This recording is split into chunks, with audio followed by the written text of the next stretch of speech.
اس سے ہر دیو پری بھاگے. آج یہ کوئی بڑی پریشانیاں نہیں ہے.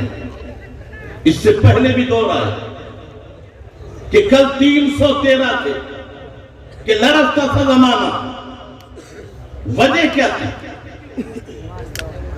کل 313 تھے کہ لرزتا تھا زمانہ. آج ہو کے کروڑوں ہے غلامی کے حوالے. وجہ صرف ایک ہی ہے، وہ زمانے میں معزز سے مسلمان ہو کر ہم ہار ہوئے تاریخ قرآن کو. میرے راہ سب کے آقا نے جو فرمایا، جب ہم اپنی راہ سے ہٹ جائیں گے، آقا کی سنتوں سے دور ہو جائیں گے، تو ظالم حکمراں مسلط کیے جائیں گے. یہ ہوئے نہیں ہیں، مسلط کیے گئے ہیں.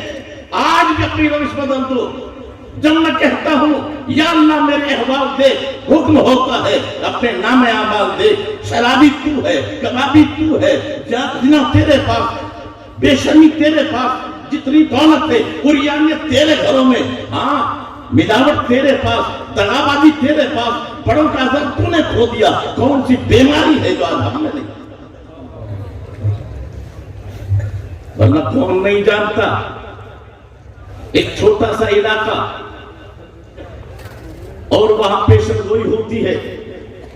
یہ قرآن کا واقعہ صرف ذہن میں آپ کے اس کا مفہوم بٹھا رہا ہوں.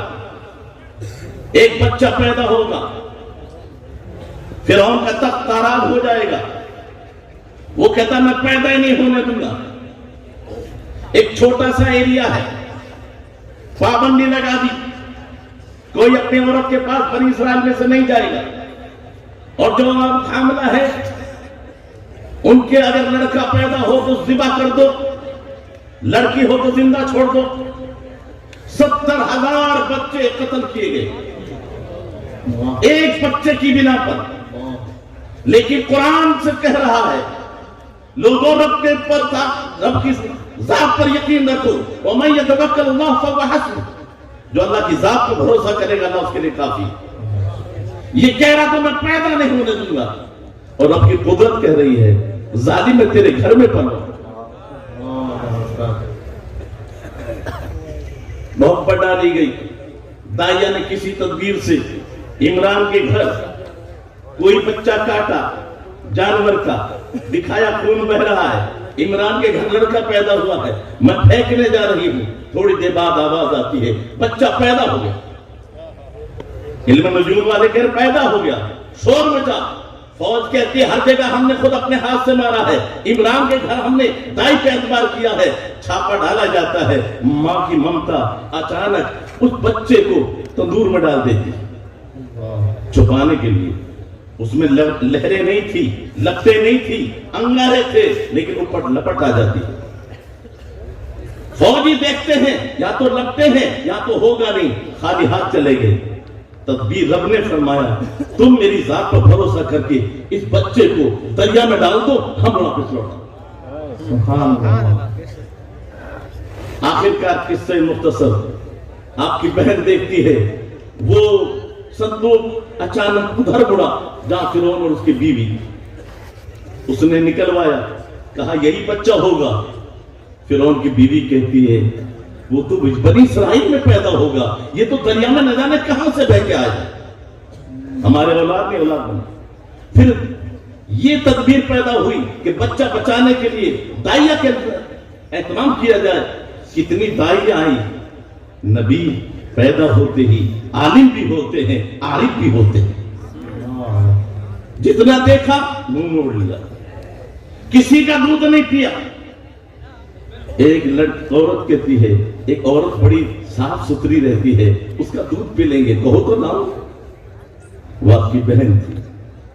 بلایا گیا، والدہ کو دیکھا، مسکرا کر پتہ چلا ایک لمحہ میں پہچان بھی لیا، جان بھی لیا، سینے سے لگ گئے.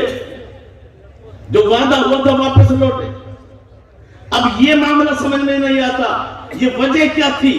ہمارے آقا نے تو دودھ پیا اوروں کا بھی. سیدنا موسیٰ کلیم اللہ نے دوسری عورتوں کا دودھ کیوں نہیں پیا؟ رب نے حرام کر دیا. کیوں؟ اس لیے کہ فرعون کہے گا میرے گھر کھایا ہے تو مجھ سے باتیں کرتا ہے، تو جواب دے دے نادان تیرے گھر میں ضرور پلا ہوں، دودھ میں نہ پی، باپ کا پیا. سیدنا موسیٰ کلیم اللہ کے واقعات آپ کے سامنے ہیں. کعبے پہ حملہ ہوتا ہے. آج اتنا ظلم نہیں ہے, آج ایسی حالت نہیں ہے, کوئی نہیں ہے. بڑے بڑے پہلوان ہاتھی لے کر, گھوڑا گدھا لے کے نہیں آ رہے تھے, ہاتھی لے کر آتے. اور جب آئے تو مقابلے کے لیے رب نے فرشتوں کو نہیں بھیجا, انسانوں کو نہیں بھیجا, ایک چھوٹی سی چڑیا.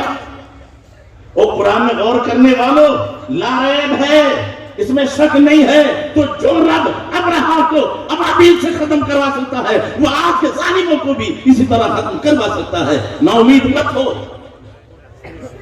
تو صرف اپنے رب کی ذات پہ بھروسہ کر. اللہ کی عزت کی قسم, اگر صرف سورہ فیل کی یہ چند ایک آیت پر بھی غور کر لیا جائے تو کتنے سڑے ہوئے بھیجے آج بھی سدھر سکتے. یہ جب چڑیا آئی تھی تو پہاڑ پہ عبد المطلب تھے, لشکر تو نیچے وادی میں تھا. کس نے سمجھایا کہ دشمن کون ہے؟ ان کے 2 پنجوں میں اور ایک چونچ میں کنکریاں تھی. ہر کنکری پہ مرنے والے کا نام لکھا ہوا تھا.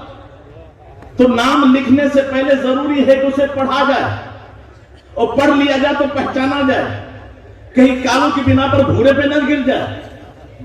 تو اب بتاؤ یہ کون سی کالج میں پڑھ کے آئی تھی, کہاں سے انہوں نے معرفت حاصل کی؟ تو جواب ملتا ہے, وہ بندے آنے والے کو نہ دے, بھیجنے والی ذات کو دے. یہ آئی نہیں ہے. قرآن کہتا ہے وَأَرْسَلَ عَلَيْهِمْ طَيْرًا أَبَابِيلَ, بھیجا. تو اگر اس بھیجنے کو سمجھ لیا جائے تو کتنے سڑے ہوئے بھیجے آج بھی سدھر جائے.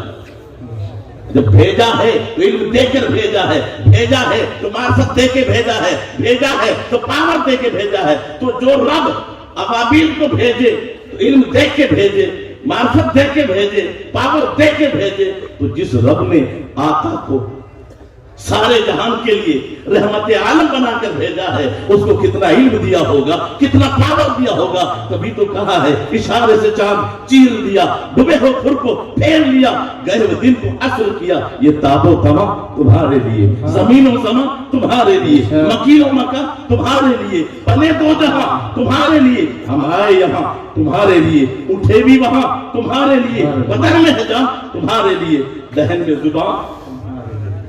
تو میرے بھائی, صحیح معنوں میں جو ایک پیغام ہے, ایک آل رسول نے بڑا پیارا پیغام دیا ہے, جس کو دنیا حضور مجاہد دورہ کے نام سے آتا.